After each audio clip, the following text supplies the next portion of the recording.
arrived just before sunset. The taxi pulled away, leaving behind the scent of diesel and dust, and there I was, standing in front of the gate I had known all my life. It was taller than I remembered, the iron bars rusted slightly but still sturdy. Beyond it stretched the vineyard, golden under the fading light, and behind the rows of grapevines, the old house sat nestled between cypress trees, its tiled roof glowing warm from the afternoon sun. This was supposed to be a homecoming, a return, a new beginning. I reached into my bag, fingers curling around the familiar set of keys. The same ones my mother had handed me when I was 16, saying, "One day this will all be yours, Valentina."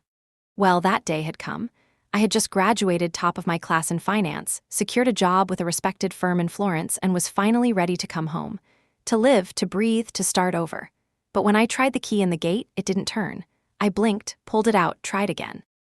Nothing. I crouched, tried the other key, the smaller one.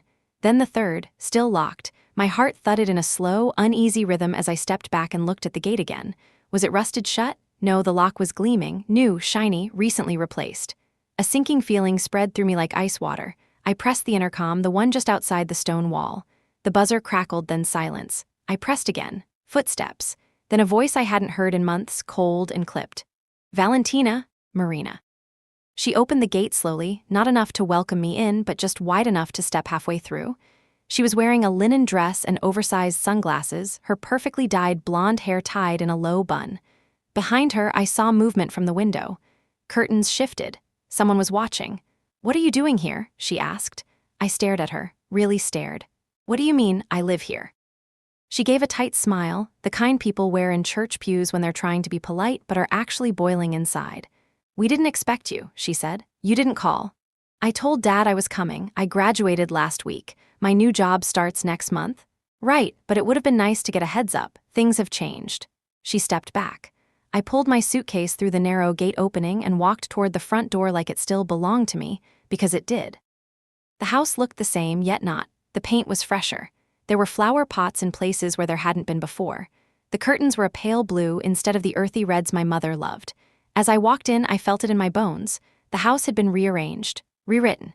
Inside, Giovanni was sitting in the living room, legs crossed, reading a newspaper. He looked up slowly like I had startled him, my father. He smiled, but it didn't reach his eyes. "Valentina," he said, folding the paper. "You're early." "No, I'm on time," I said. "This is the day I told you I'd be back." Luca, Marina's son, lounged on the couch, headphones around his neck, chewing on something. He didn't bother to say hi. I stood in the center of the room, not moving. "You changed the locks," I said, turning to Dad. He rubbed the back of his neck, that nervous gesture he always had when he was about to lie. "There were some break-ins nearby. I didn't want to take chances. You could have told me, or sent me a new key." He hesitated. Marina stepped forward. "We didn't think you'd be home this soon. Things have been comfortable here, stable. Luca started school here. We've been maintaining everything, paying the bills." The way she said it, you'd think it was her name on the deed. I dropped my suitcase on the tiled floor with a dull thud. "This is still my house," I said. "You were supposed to be here temporarily. That was the deal." My father looked at Marina. She said nothing. "Can we talk in private?" he asked. I followed him into my mother's old study. The air was thick with the scent of old paper and lavender oil, the way she used to keep it. He closed the door gently behind us. "I told her the house was mine," he said after a long silence. "That after the divorce I gave it to your mother, but now that she's gone, it's back to me." I stared at him. I didn't understand. "You lied to her." "I didn't think it would matter. I didn't expect you to come back so soon." "She's been happy here, thinks it's our home." "It's not, it's mine. Mom left it to me, you know that," he nodded. "But if I tell her the truth now, she'll feel betrayed. It could destroy us. I just need some time, a few weeks, please." I took a deep breath, the room spinning slightly. "And what about me? What am I supposed to do while you play house with your second family in my home?" "You can stay," he said quickly. "Of course, we'll make it work." I walked out of the study before I said something I couldn't take back. At dinner, the table was set for 3. Marina added a 4th plate like it was an afterthought. We ate in silence. Luca scrolled on his phone. Marina passed the salt without looking at me. My father cleared his throat every 5 minutes like he wanted to speak but didn't know how. Later that night, I sat on the edge of the bed in the guest room they had shoved me into. It used to be the storage room. Now it had a cot and a dusty dresser. I stared at the blank wall and thought about my mother. She always said people show their true colors when they think you need them. Turns out she was right. I didn't sleep that night. The house was too quiet in all the wrong ways. No creaking of floorboards from my mother checking windows. No smell of rosemary tea drifting in from the kitchen. Just hollow silence and unfamiliar perfume lingering in the halls. At some point, I got up and wandered the house. It wasn't mine anymore, not in feeling. The artwork on the walls had changed. Gone were the black and white photographs of Tuscany that my mother loved. Now there were generic canvases, abstract and colorless. The living room rug was new, Marina's style, soulless and expensive. Even the family photos had been rearranged. My mother's portrait, once hanging above the fireplace, was gone. I found it in the guest room closet, wrapped in an old sheet like it was something to hide. The next morning, I made coffee before anyone else was up. I used the same mug I always did. It had a chip on the handle and a faded flower design, Mom's favorite. I stood by the window, watching the sun rise over the vineyard. The vines were lush, thick with promise. This land had been in my mother's family for generations. It wasn't just a house. It was a legacy, a story written in soil and sweat, and they were treating it like a rental. "Good morning." I turned. Marina stood in the doorway wearing a silk robe and holding a glass of green juice. Her smile didn't reach her eyes. "I hope you slept well." I nodded, sipping my coffee. She stepped closer, her tone light but forced. "Valentina, I think we need to talk about your plans." My grip tightened on the mug. "My plans? Yes, now that you're done with school and have a job lined up, it's time to think about next steps. You're a young woman now, independent." I let the silence hang. "I'm aware," I said. "Giovanni and I have built something steady here. Luca is settled. We've kept the house running. The vineyard is thriving. It just wouldn't be ideal to change everything again." "Change everything?" I asked, voice calm. She smiled politely. "I'm saying maybe you should start looking for your own place. You're welcome to stay for a little while, of course, but long term." I cut her off with a quiet laugh. "You want me out?" "I didn't say that." "You didn't have to." I left my half-empty mug on the counter and walked out of the kitchen. I didn't cry. I didn't yell. I went to the attic instead. It was dusty, hot, filled with cobwebs, but I knew what I was looking for. In a locked trunk beneath old blankets and a box of my childhood toys, I found the envelope. The original will, handwritten, signed, stamped. Legal. Everything my mother owned, house, land, vineyard, was mine, only mine. And suddenly I didn't feel small anymore. That night I didn't join them for dinner. I stayed in my room and reread every line of that document, word for word. I made copies. I scanned it into my laptop. I sent a copy to my email, to a lawyer I trusted, and to myself 3 times. Because something inside me had shifted. This wasn't about politeness anymore, or family. It was about justice. Marina had looked me in the eye and told me to leave my own home. My father had stood by, silent. They thought I was soft. I'd go quietly. They didn't know me at all. The next morning, I walked into the kitchen, calm and collected. Marina was watering the plants. Giovanni was reading the paper. Luca was watching something loud on his tablet. I looked at my father. "We need to talk." He blinked, setting the paper down. "In private." He followed me to the study. I laid the envelope on the desk. "What's this?" "My mother's will, the one you didn't show Marina." He didn't speak. "It's legal, notarized, certified. And I've already spoken to a lawyer." He sat down slowly. "I told you I needed time. And I gave it to you, 4 years. You said we could stay, temporarily, while I was away. I never gave you permission to make yourselves the owners." His hands trembled slightly as he rubbed his forehead. "Marina will be upset. I'm not concerned about her feelings." "You don't understand?" "No, you don't understand," I interrupted, my voice still even. "You let her erase my mother from this house. You changed the locks. You made me feel like a stranger. You lied, and now you want me to just accept it." He sighed, defeated. "What are you going to do?" I leaned forward, meeting his eyes for the first time in days. "I'm going to take back what's mine." Then I stood, walked out, and left him sitting there in silence. That evening, when Marina brought up apartments again, I smiled.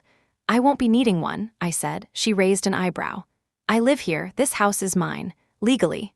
Fully. Permanently." For a moment, she looked confused. Then I saw it. Fear. I wish I could say things got better after that, that some kind of understanding was reached, that my father pulled me aside and said he was sorry and meant it. But none of that happened. Instead, Marina stopped pretending. I returned to my so-called room that night to find my suitcase pushed into a corner, my clothes tossed haphazardly on the bed like they were an inconvenience. The space was cold, bare, impersonal. The cot creaked with every move, and the single window barely opened. I was home, but treated like a guest, no less than a guest. A guest gets offered a cup of tea, a warm smile. I was tolerated at best. The next morning, I woke up early. I needed space to think, clarity. A plan. I sat at the kitchen table with my laptop, reviewing the scanned will again, highlighting terms, reading every word as if it were a lifeline. Marina walked in, glanced at the screen, then poured herself coffee. She didn't say anything, but the silence said plenty. "You seem busy," she finally said, too casually.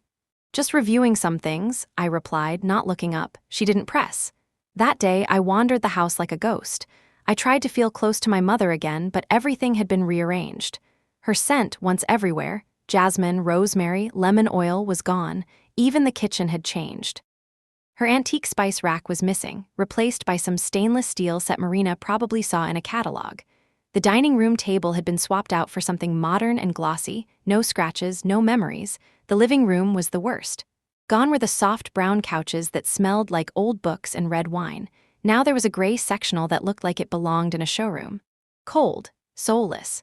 Marina had redesigned the space in her image. She had erased my mother, and my father had let her. Later that evening, I passed by the master bedroom. The door was slightly open. Inside, I saw my father sitting on the edge of the bed, staring at the floor. He looked older than I remembered. Smaller somehow. I almost walked in. Almost. But then Marina appeared behind him, whispering something I couldn't hear. He nodded slowly. I backed away. They were united. That much was clear. And if I wanted my home back, I couldn't rely on either of them. That night at dinner, no one spoke. Forks scraped against plates, and Luca watched something on his phone with the volume up. My father cleared his throat a few times, but never followed through. Eventually, Marina put down her knife and turned to me. "You've always been a quiet one." I said nothing. "You know, it's not easy, adjusting to a full house again. Giovanni and I have worked hard to keep things in order here. We've put a lot into maintaining this place." I met her gaze across the table. "I'm sure it's been very comfortable for you." Her smile tightened. "We didn't do this for comfort. We did it for family, for Luca, for Giovanni, and for you." I held her eyes. "No, you did it for yourselves." She opened her mouth to respond, but my father stood suddenly, knocking over his glass. "Enough," he said, voice low and firm. "We're all tired. Let's call it a night." He walked away without another word. Marina followed, lips pressed together, hands clenched. I sat alone at the table for a while, staring at the empty seat across from me. That had been my mother's chair. I could almost see her sitting there, quietly amused, gently calling out my father when he exaggerated a story. Her hand always resting on the table like she was grounded in it. And now, strangers were eating off her plates, laughing in her kitchen, sleeping in her bed. And they had the nerve to tell me I didn't belong. I got up, took her chair, and carried it back to my room. Let them notice. Let them feel the shift. The next morning, the tension was thicker than the steam rising from the espresso machine. Marina stood at the counter, slicing fruit in that meticulous way she did everything. Not because she loved precision, but because it made her feel in control. Every cut, every arrangement on the platter perfectly placed. I sat across the kitchen island, eating plain toast, still half asleep. She didn't look at me, but her voice came clear. "I noticed the old chair is missing from the dining room." I didn't flinch. "It's in my room." A pause. "It belonged to your mother, didn't it?" "Yes." Another pause. She ran the knife slowly through a ripe fig. "Well, I suppose it makes sense you'd be attached to some things." I didn't answer. There was nothing to say. She finally turned, a hand on her hip.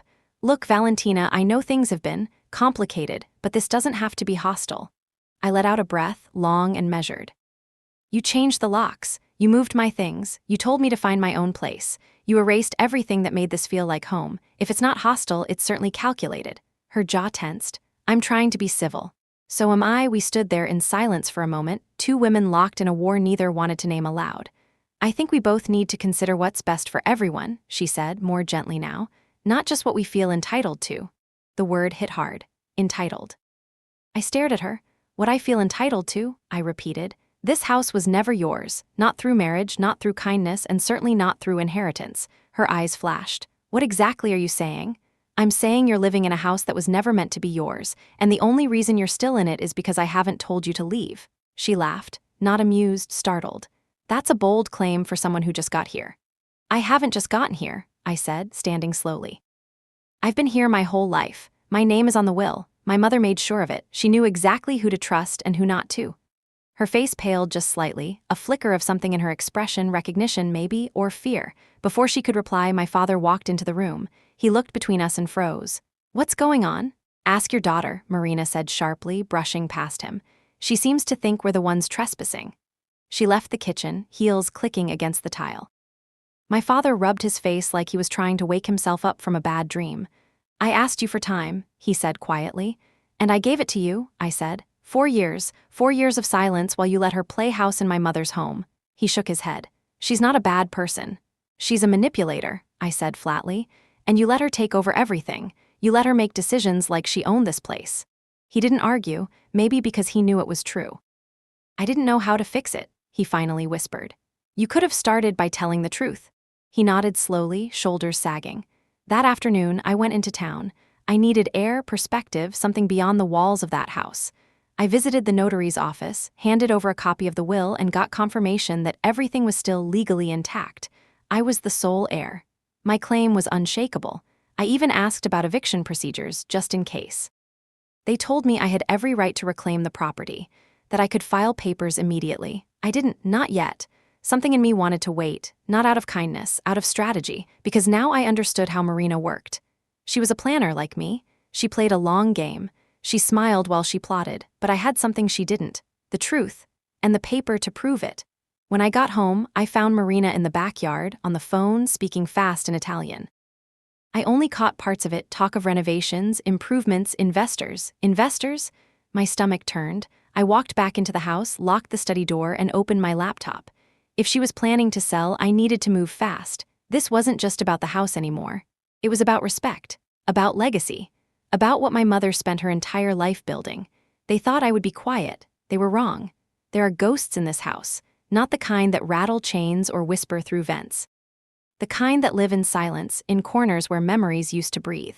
They hide in the way sunlight touches the windows, in the smell that clings to a bookshelf, in the quiet absence of someone who once filled a room with life. My mother was everywhere here once. Now, she's been scrubbed away. That realization hit hardest the day I went looking for the recipe book. She used to keep it in the third kitchen drawer, right under the tea towels. A thick brown leather binder, stained with oil and wine, stuffed with handwritten notes in her cursive. It was where she kept every meal we'd ever loved. Rosemary chicken, summer fig tart, her mother's risotto. I opened the drawer and it was gone. In its place, matching sets of silverware, perfectly aligned, sanitized. I pulled open every drawer in the kitchen. Cabinets, shelves, even the pantry, nothing, not a single trace of it. When Marina walked in and saw me surrounded by open drawers, she raised an eyebrow. Lose something? My mother's recipe book, it was here. She shrugged, walking to the fridge. I haven't seen it. She never misplaced it, it was always here. Well, we redid the kitchen last spring, cleared out a lot of clutter. Maybe it got packed away. Clutter. She called it clutter. That book was history, a story in meals. 1,000 evenings in this house where my mother stirred pots and hummed to herself while I did homework at the table. You threw it away? I asked, more softly than I meant. I don't remember, she said, pulling out sparkling water. Maybe it was falling apart. It wasn't yours to throw away. Her tone sharpened just slightly. Neither is this kitchen, technically, if we're being honest. I stared at her, no smile, no tension in my shoulders, just stillness. You're right, I said finally. We should be honest. But I said nothing more. I closed the drawers, walked out, and left her standing there with her cold drink and colder conscience. Later that day, I went into the guest bathroom. It used to have lilac-scented soap in a glass bottle, my mother's touch. Now, everything had been replaced with Marina's expensive skincare brand. The towels were monogrammed M and G, Marina and Giovanni. It felt like a knife. They weren't just redecorating. They were erasing. Every room told the same story. In the den, my mother's old wine rack was gone, replaced by a sleek bar cart with gin bottles and martini shakers. In the living room, the record player my grandfather gifted her had vanished. In its place, a Bluetooth speaker and minimalist bookshelf with Marina's mystery novels. Even the scent of the house had changed. No rosemary, no citrus, just some artificial vanilla that clung to the curtains like a lie. That night, I climbed up to the attic again. I needed to find something. Anything that proved she was here, that I wasn't imagining her. Underneath layers of boxes, I found a faded quilt. Hand-stitched, blue and green, frayed at the edges. I pulled it into my lap, holding it like it was breathing. I buried my face in it. There it was, her smell, faint but there, salt and sunlight and lavender. I sat on the floor for a long time, wrapped in it like armor. She wouldn't have let this happen. Not the lies, not the theft, not the mockery. She spent her whole life protecting me. Even in death, she tried. She'd put my name on everything. The deed, the will, the land, because she knew they'd come, they always do. the ones who see softness and think it's weakness, the ones who smile while they dig up roots and pretend it's gardening. But I wasn't going to let them uproot what she built. I unfolded the quilt, spread it over the cot in my room, and sat at the edge, staring at the wall where I'd hung her portrait earlier that morning. She looked down at me, strong and serene. I wasn't afraid of ghosts. I was raised by one. The next morning, I woke early with a heaviness in my chest that wouldn't go away. It was the kind of weight that doesn't come from lack of sleep, but from carrying too much silence for too long. I went downstairs. The house was still quiet. No clatter from the kitchen. No voices. Just the ticking of the old clock in the hallway, still there, still keeping time like nothing had changed. But everything had. I stepped into the dining room and just stood there for a moment. The table was already set. Polished silver. Crisp white napkins folded too perfectly. Marina had an obsession with presentation. Every breakfast felt like it was being prepped for a magazine shoot, not a family. I didn't touch anything. Instead, I walked outside, barefoot, across the cool stone steps, through the backyard, and into the vineyard. The early light poured over the vines like honey. Rows and rows of green, stretching beyond the hill, still wet with morning dew. This was the heart of everything. The land that fed us, grounded us, gave my mother purpose. I remembered being little, running between the rows with sticky hands, grapes stolen from the vines. My mother's voice calling me back to the porch. Her laughter echoing through the trees. Now it was just wind and birdsong. I reached the old tree at the edge of the property and sat down, breathing it in. For the first time in days, I didn't feel watched, judged, measured. Here I could think clearly. Here she still felt close. I pulled out my phone and opened the email from the notary's office. The confirmation was there in writing. The property, house, vineyard, and business rights were all in my name. Final, non-contestable. There was power in that, real legal power. But more than that, there was justice. She had done it right. My mother. She saw this coming, maybe not exactly like this, but close enough. She knew my father wouldn't protect me. She knew Marina would find her way in. She knew how fragile trust could be once she was gone, so she made it unbreakable on paper. I closed the email and leaned back against the tree, the bark rough against my shoulders. I could almost hear her voice. "You're not alone, Vale." Back at the house, I returned to the study, my study now, and started going through drawers. I was looking for a specific folder I remembered seeing when I was younger. My mother kept all her financial records organized by color. Green for taxes, blue for contracts, red for personal letters. The blue folder was still there, tucked in the back of the bottom drawer.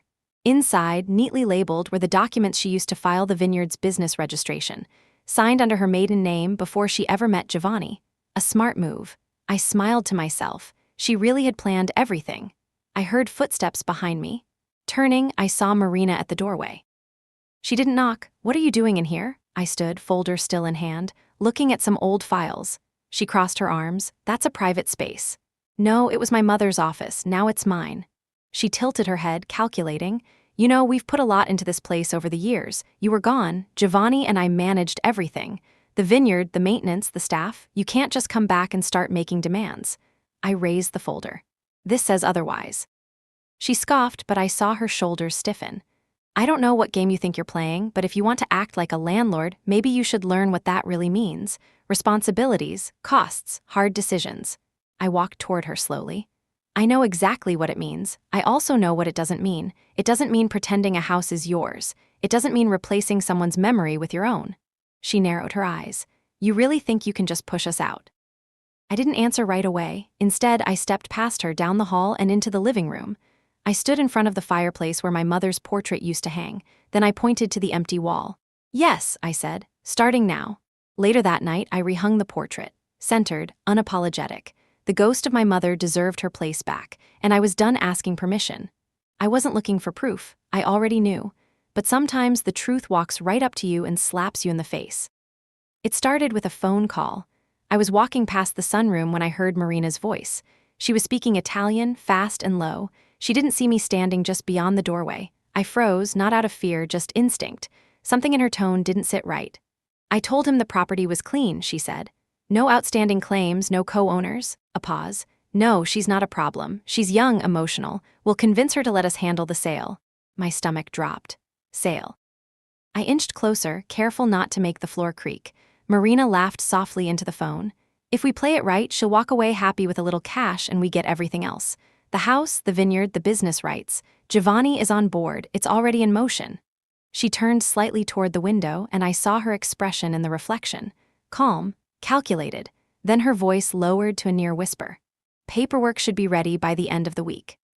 Investors are coming to tour the vineyard next month. No reason she needs to know yet. She's just the daughter, sentimental.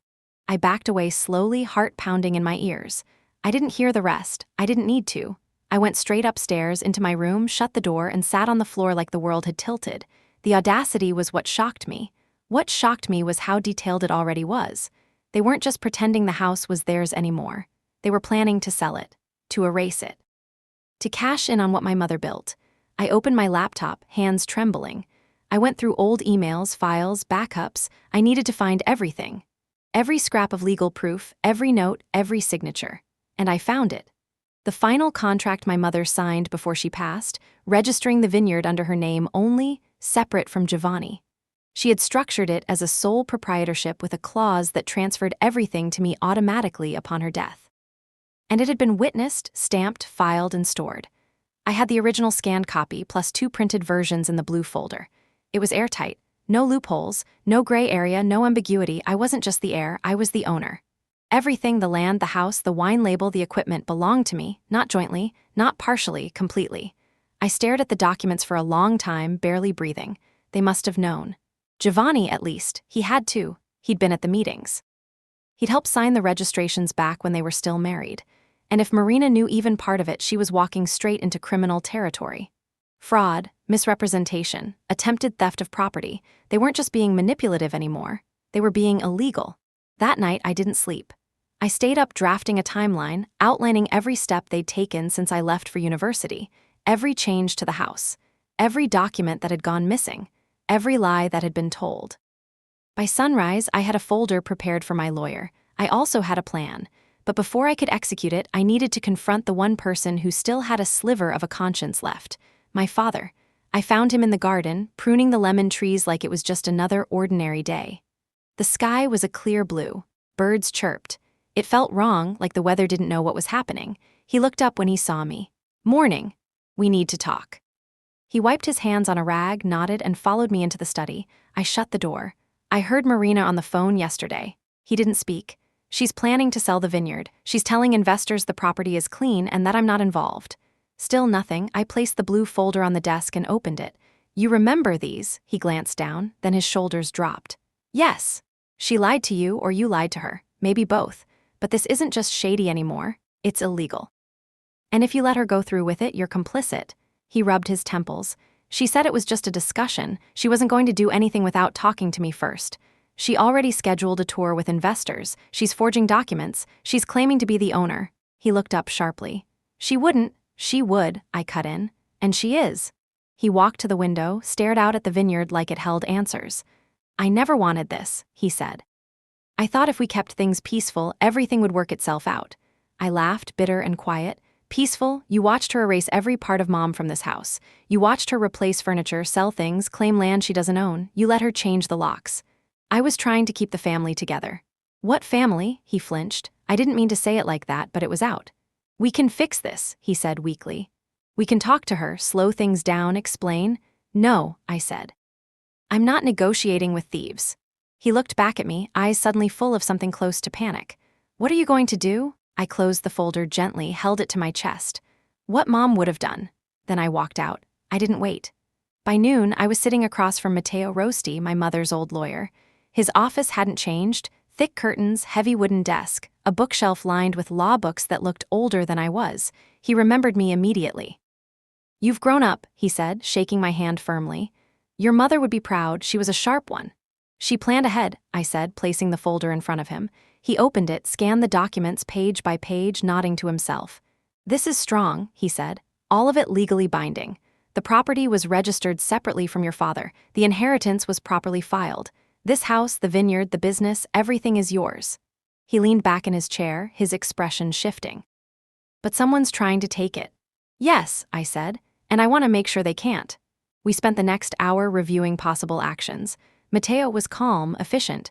We could send a formal cease and desist. We could place a temporary block on any attempts to transfer ownership. If needed, we could even involve the police, especially if Marina had already forged or submitted any false documents. I don't want this to become a public mess, I said. But I won't let her sell what isn't hers. He nodded. Understood, we'll proceed carefully, legally, but firmly. When I walked out of his office, I felt something shift inside me. Not fear. Power. For the first time in weeks, I wasn't reacting. I was taking control. When I returned home, Marina was in the courtyard, dressed in white linen, sunglasses on, sipping something cold and citrusy. She didn't look up when I passed. She had no idea what was coming. Good. The next day, I intercepted a letter addressed to Marina Cox-Rossi, proprietor. It had come from a real estate firm based in Milan. Inside was a printed itinerary for a private tour of the property with 3 international investors scheduled for the following weekend. I stood in the hallway, the letter in my hand, blood boiling. They were days away from trying to steal everything. That night, I went through the house room by room and photographed everything. Every space. Every piece of furniture. Every wall where my mother's things used to be. I wanted records, evidence, not just of what they had done, but of what I was about to undo. The next morning, I left early to meet Sylvia, my closest friend from high school. We sat in a quiet cafe off the square. She had always been the one who grounded me, practical, fierce when she needed to be, loyal to the bone. I told her everything. She didn't interrupt once, just listened. When I finished, she took a sip of her coffee and said, "They picked the wrong woman to mess with." We made a plan. That weekend, Marina wouldn't be welcoming investors to her vineyard. I would. She might have staged the house, rehearsed the pitch, painted the lie, but I had the truth. I had the documents. I had the law. And I had the nerve. Sunday night, Marina was laughing in the kitchen, wine glass in hand, chatting on the phone in that syrupy voice she used when talking to people she wanted something from. I sat on the staircase, out of sight, listening. Yes, the vineyard is in excellent shape. We've invested a lot into maintenance over the last few years. We even updated the cellar. Oh, and the business rights are clean, no red tape. My husband's daughter is just staying with us temporarily. She won't be a problem. She laughed. My hands clenched the banister. Not a problem. She had no idea how much of a problem I was about to be. The next morning, I sent an official letter to the real estate firm and the investors, stating clearly that the property was not for sale, and that any attempts to tour or negotiate access would be considered trespassing and fraud. I attached legal documentation, notarized, signed by the notary, and added Matteo's direct contact number. Then I printed a copy of the letter and left it on Marina's pillow. She found it that afternoon. I was reading on the back porch when I heard her storm out. "You arrogant little girl," she shouted, waving the paper. I looked up calmly. "Something wrong? You think you can ruin everything? After all we've done to keep this place running? You mean after everything you've done to pretend it was yours?" She stepped closer, fury in every muscle. "We gave you a home. This was always my home. You were the guests." She threw the letter on the table. "This changes nothing." I smiled, slow and steady. "It changes everything." She turned and stomped back inside, slamming the door behind her. My father didn't come out, not that day, not the next. He barely looked at me during meals. I think deep down he knew he'd lost me, and maybe he knew he deserved it, because I wasn't playing nice anymore. This was war, and I was done losing. It happened on a Thursday. The air was thick with heat, the kind that clings to your skin and makes everything feel heavier than it is. The kind that forces you to slow down, to breathe differently. But inside me, there was no stillness, only pressure building. I had been waiting for this moment. They were all in the dining room when I walked in, Marina pouring wine into 2 glasses, my father sitting at the head of the table with his usual distant stare, and Luca pushing food around his plate like he didn't care whether it was eaten or not. They looked up when I entered. Marina's smile was tight. "Valentina, join us, there's lasagna." I didn't move from the doorway. "We need to talk," I said. Giovanni looked at me warily. "What's wrong?" I pulled the blue folder from under my arm and placed it on the table. "This." Marina barely glanced at it. "I'm not interested in your little paperwork projects." "You should be," I said, "because this isn't a project. It's the original legal documentation for the vineyard, the land, and this house." My voice didn't shake. It came out flat, final. Marina's smile faltered. So everything belongs to me. The business registration is solely in my name. The deed is mine. The inheritance is mine. You've been living here under the false impression that you own something you never did. Giovanni let out a slow breath and looked down at his hands. "Valentina," he began. I cut him off. "No, not this time. I've listened to lies long enough." I turned to Marina. "You lied to investors. You scheduled tour for a property that isn't yours. You tried to sell what you don't own. That's fraud." Her mouth opened, but nothing came out. "You're lucky I haven't pressed charges yet," I said, my tone still calm. but if you push me, I will. Giovanni stood suddenly, knocking over his chair. Enough, he said. Let's not turn this into a courtroom. Why not? I said. You already turned it into a crime scene. He looked at me like he didn't recognize me. Maybe he didn't. Maybe the daughter he remembered had been quieter, more forgiving. Maybe he expected her to stay buried under guilt and grief, but I was someone else now. Marina finally found her voice. This is absurd, she said, rising from her chair. You think waving papers around makes you some kind of queen? We've lived here for years. We've paid the bills, maintained the land, improved the house. Improved? I repeated. You mean stripping my mother out of every room and replacing her with cheap catalog decor? Repainting her walls, throwing out her recipes, hiding her photographs? You didn't improve anything. You tried to erase her. Her face flushed with anger. You're ungrateful, she spat. We took you in when you had no one. You think you can just show up and take over. You're nothing but a spoiled child. I stepped forward, voice steady. I didn't ask to be taken in. You moved into my home. You used my grief as a way in, and now you want me to thank you for squatting in my mother's house. Giovanni reached out a hand. Valentina, please, don't do this. Don't do what? I said, turning to him. Stand up for myself, tell the truth. You should have done that years ago. He dropped his hand. Marina's voice rose. You can't just throw us out. I can, I said, and I will. She started to speak again, but I shook my head. It's done. The letters have been sent, the lawyers involved. You have 7 days to leave. If you're not out by then, I'll bring the police with the court order. Giovanni looked like he'd aged 10 years in the last 10 minutes. Luca sat frozen, his fork still in midair. We're family, Marina said, trying one last time. We can work this out.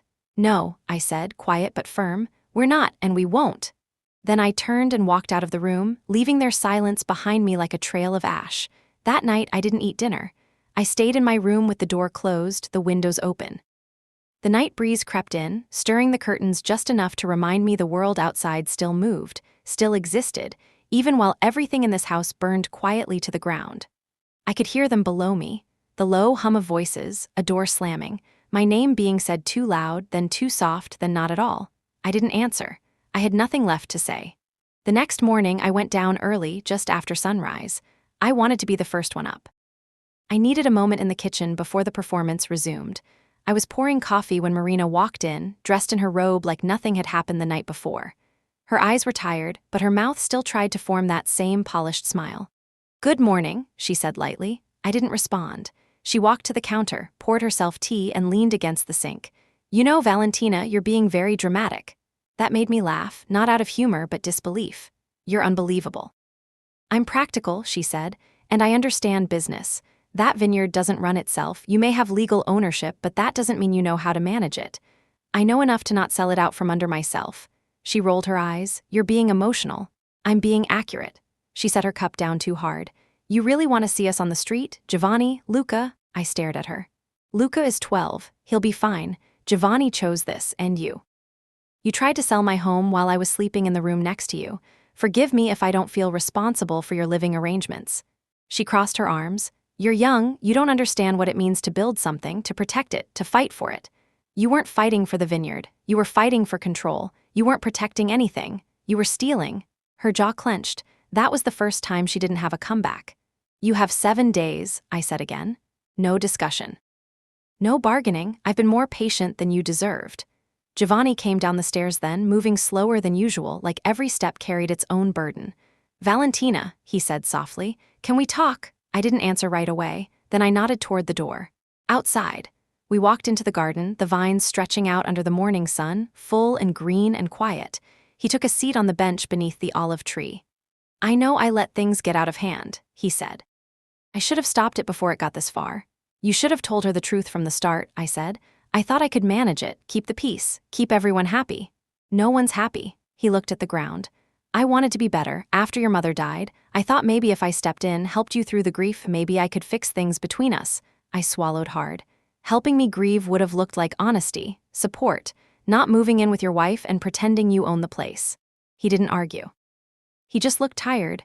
I don't hate you, I said after a long silence, but I don't trust you either. He nodded slowly. I'll talk to Marina. We'll leave by the end of the week. I looked at him. Good. He stood, hesitated, then asked, is there anything I can do to make this right? I thought about that for a long moment. The silence between us stretched. Yes, I said. What? Don't lie to anyone else about me, about this house, about what happened. He nodded. I won't. I turned to walk back toward the house. He stayed behind. 7 days, that was all they had left, and after that I would begin again, not because I wanted to rebuild everything they broke, but because I finally understood what my mother had left behind. Not just a home, a spine, a voice, a reason to fight. It was the silence that woke me. Not the usual kind, the soft hush of morning, birdsong in the vines, the sound of dew dripping from leaves. No, this was the wrong kind. The kind that feels deliberate too complete, like a scene has been cleaned up too well. The house was still, too still. No clattering from the kitchen. No Marina's voice booming over a phone call. No footsteps from upstairs, just nothing. I glanced at the clock. 8:17 a.m. Odd, they were always up by now. Marina's routines were like clockwork. Green juice by 7, Luca's tablet blaring cartoons by 7:30, my father watering the lemon trees before the sun got too high. But today, nothing. I sat up slowly, waiting for any sound. When none came, I pulled on a sweater and crept down the stairs. The kitchen was spotless, not just tidy, unused, not a crumb on the counter, no breakfast pans in the sink, no glasses on the drying rack. The fruit bowl was empty. In the living room, the couch pillows were arranged too perfectly. The air smelled faintly of lavender and bleach. I moved through the hallway, checking the study, the dining room, all untouched. Then I walked to the front entryway. The coat rack was bare. Marina's shoes were gone. Luca's muddy sneakers weren't by the door. The umbrella holder, always cluttered, was empty. I stepped outside. My father's car wasn't in the driveway, their other car gone. That was when the feeling finally clicked in. They had left, not for errands, not for a walk, left. I ran back inside and checked the bedrooms. The drawers had been emptied. Closets cleared. Only hangers remained, swinging gently. Their bathroom shelves bare. No toothbrushes, no lotions. Nothing, even Marina's ridiculous velvet robe was gone. I stood in the center of the hall and stared at the stillness. No note, no message, just a vacuum of presence. They had run, and they hadn't said goodbye. At first, I wasn't sure what to feel. Confused, relieved, betrayed. Then I felt it. Rage, because this wasn't just a retreat, it was an escape. A strategic retreat by people who thought they were about to be caught. I sprinted to the study, opened the bottom drawer of the desk where I kept my documents, and pulled out the folder labeled Financials. One envelope was missing, the one that held the vineyard's business records. Not the original documents, I had those secured, but the file I used for monthly updates, income reports, supply orders, gone. I sat at the desk, opened my laptop, and logged into the vineyard's online portal. Password changed. Access denied. They were trying to lock me out of my own business. My phone buzzed on the table. Unknown number. I stared at it for a moment before answering. I shouldn't have. Valentina, Marina's voice came through, crisp and sharp. I didn't speak. Oh, good, you picked up. I wasn't sure you would. Where are you? She laughed. A dry, cutting sound. The Maldives. I blinked. The what? 5-star resort, oceanfront suite. You'd love it. But of course, that wasn't the point. I gripped the phone tighter. What the hell are you talking about? I'm talking about taking space, she said breezily. Something you clearly don't understand. You've made our lives hell, Valentina. You left us no choice. No choice but to steal from me? Another laugh. Spare me the righteous act. You have no idea how hard we worked to hold that place together. You worked hard at lying. You call it lying, I call it surviving. There was a pause.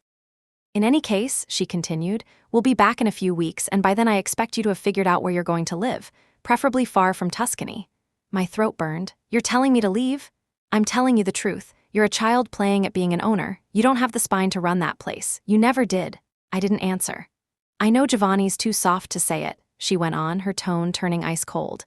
But he agrees with me. You were always a burden. They were gone when I woke up. No note, no message, no explanation, just silence. The house was unusually still, not peaceful, eerie, like it had been cleared out in a hurry. The kind of quiet that feels like an echo of something you missed by moments. I walked down the hall, heart already sinking, though I couldn't explain why. The kitchen was spotless. Too spotless. No dirty mugs, no half-eaten breakfast. Not even a dish towel out of place. It was like no one had touched anything that morning. I checked the driveway. Their car was gone. I stood there for a moment, barefoot on the warm tiles, feeling a strange mix of confusion and clarity settling in my stomach.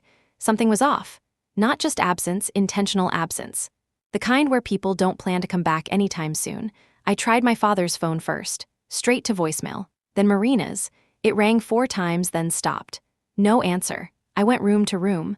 The master bedroom had been cleared, closets half empty. A few hangers still swinging. The bed made two perfectly. Luca's room was the same. The posters were still up, but the desk drawers had been emptied.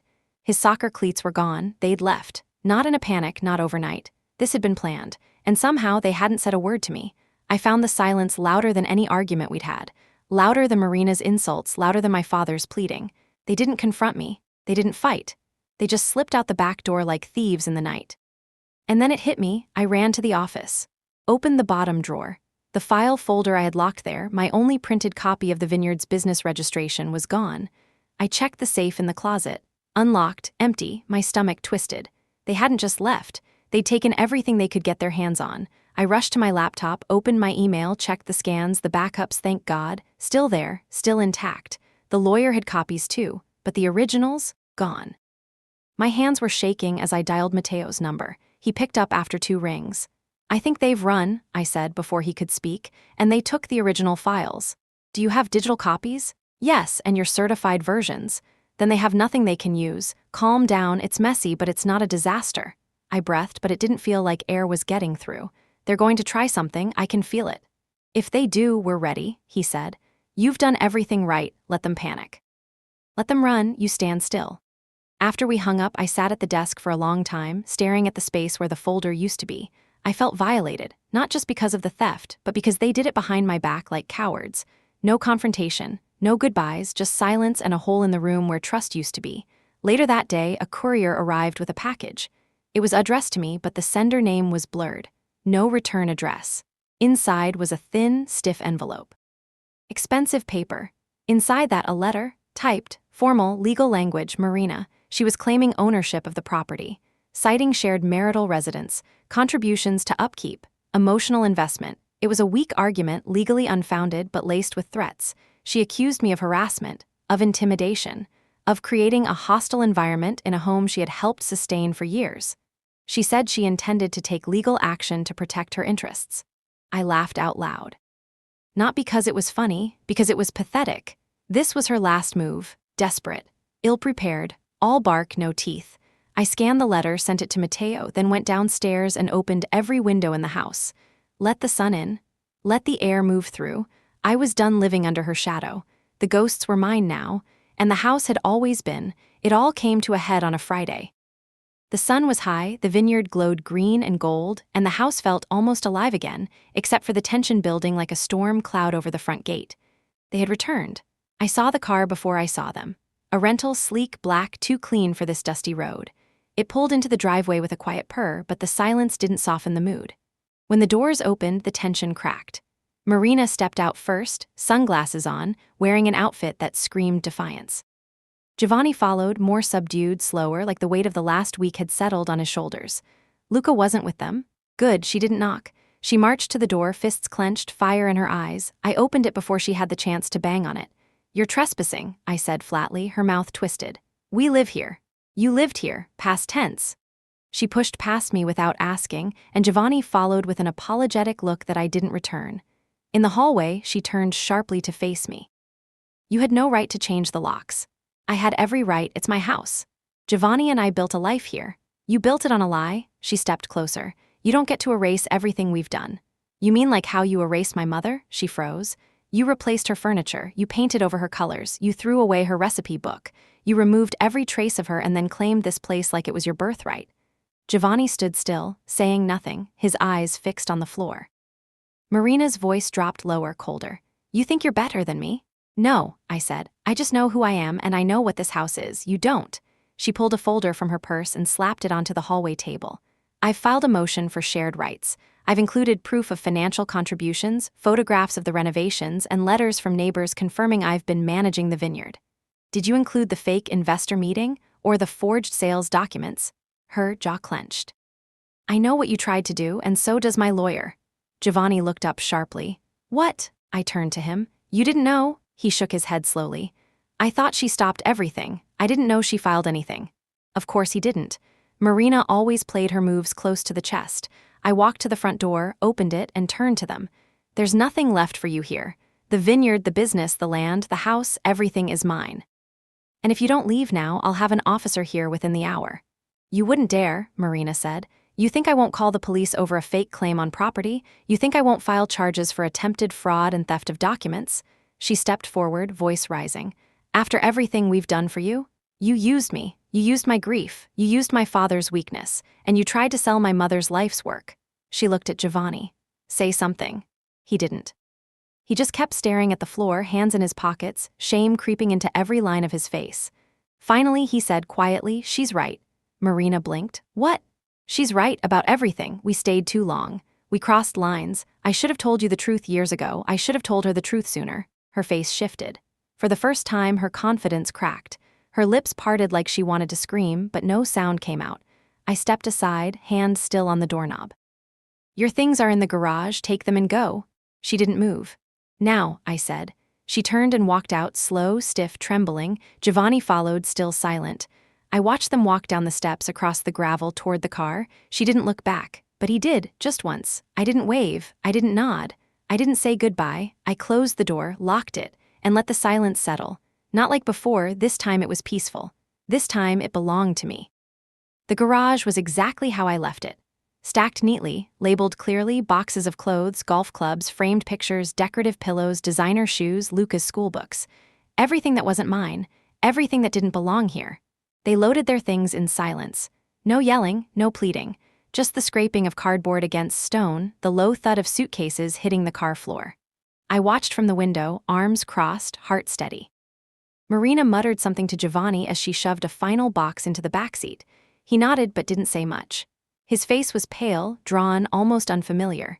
The man I once called Dad looked like a ghost himself, like he knew he'd lost more than a home.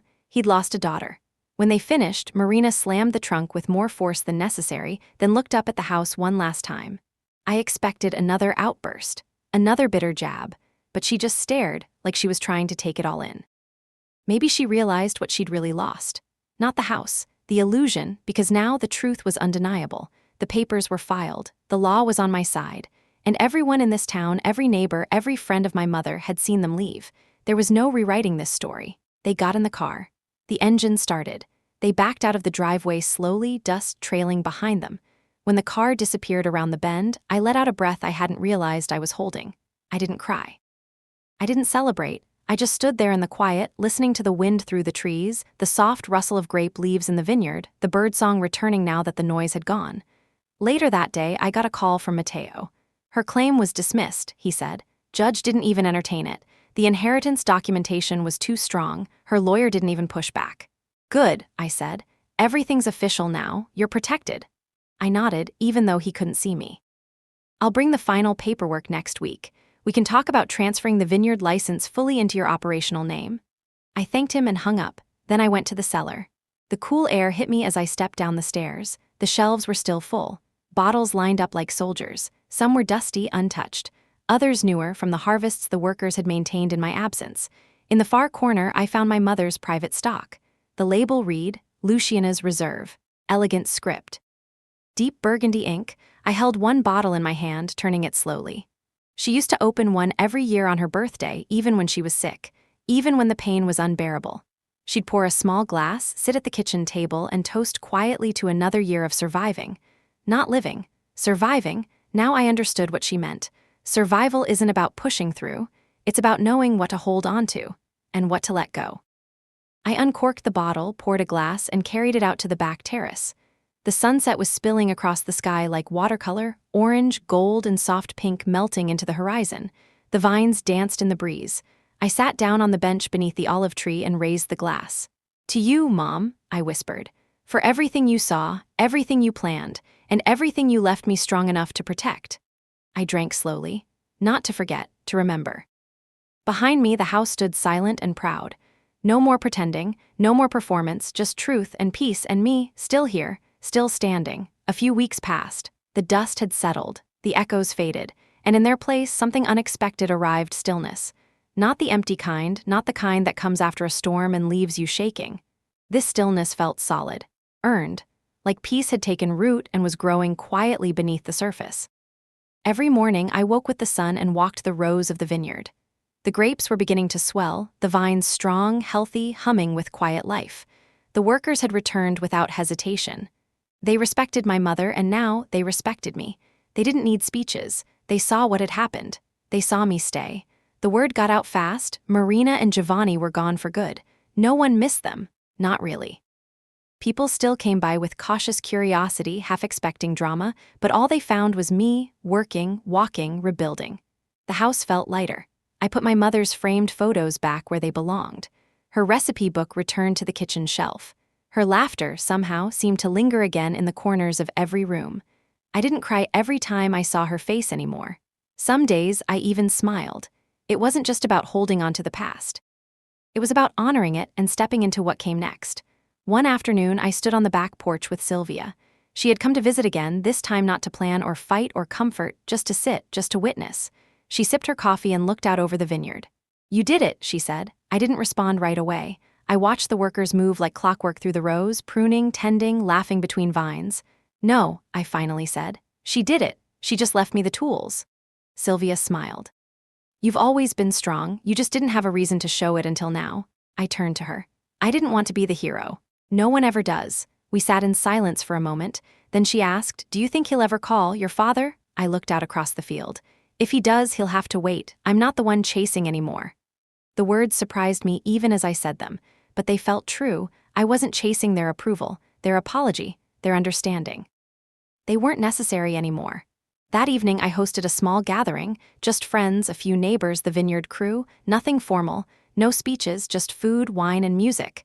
The sun dipped low as the laughter grew. Someone asked me if I was going to rename the vineyard. I shook my head. "No," I said. "It already has the right name. Luciana's Vine. It didn't need to be mine to prove anything. It had always been ours, hers and mine." When the music slowed, I wandered out toward the vines, barefoot, glass in hand, the last light stretching over the hills. A worker passing by raised his glass to me and said, "To the boss." I smiled. "No," I said, lifting mine too. "To the vineyard." He nodded, but then added, "and to the woman who saved it." I looked out at the land, the house behind me, the rows ahead, the ghosts I'd finally made peace with, and for the first time since I returned, I believed it. I had saved it. But I had saved myself too. The seasons began to turn. Summer shifted slowly into early autumn. The grapes deepened in color, hanging heavy on the vines, and the scent of ripening fruit filled the air. Harvest was coming. I stood at the edge of the field one morning with a clipboard in hand, running through the schedule for the picking crews. I never thought I'd be the one managing it all, but here I was, tracking yields, checking irrigation reports, answering emails from local distributors. All of it had become mine not just on paper, but in motion, in sweat, in decision-making. The vineyard was no longer just a symbol of what my mother left behind. It was a living thing I was responsible for, and it felt right. One afternoon, an older neighbor named Claudio stopped by. He'd known my family for years, a wiry man with calloused hands and a voice like gravel. He stood by the fence, watching me load crates onto the small tractor. "You've got your mother's spine," he said finally. "She fought for this land too, maybe in quieter ways, but the strength was the same." "Thank you," I said genuinely. "I've been trying to do right by her." "You have," he said, "and maybe now you'll start doing right by yourself." That night, I sat under the olive tree again, just like I had weeks ago. Only this time, the silence wasn't filled with grief. It was filled with breath, with space, with the gentle reminder that some endings are just disguised beginnings. I opened a new bottle, Cox Reserve, my first small vintage with the label updated but the recipe unchanged. Still using the roots she planted, still carrying her name in every bottle. I took one sip, then set the glass down and reached for my notebook, not to make a to-do list, but to write. I began jotting down stories, moments, fragments of the last few months, the fight, the silence, the strength, the rebuilding, the quiet dignity of choosing peace over revenge. Maybe one day I'd share it.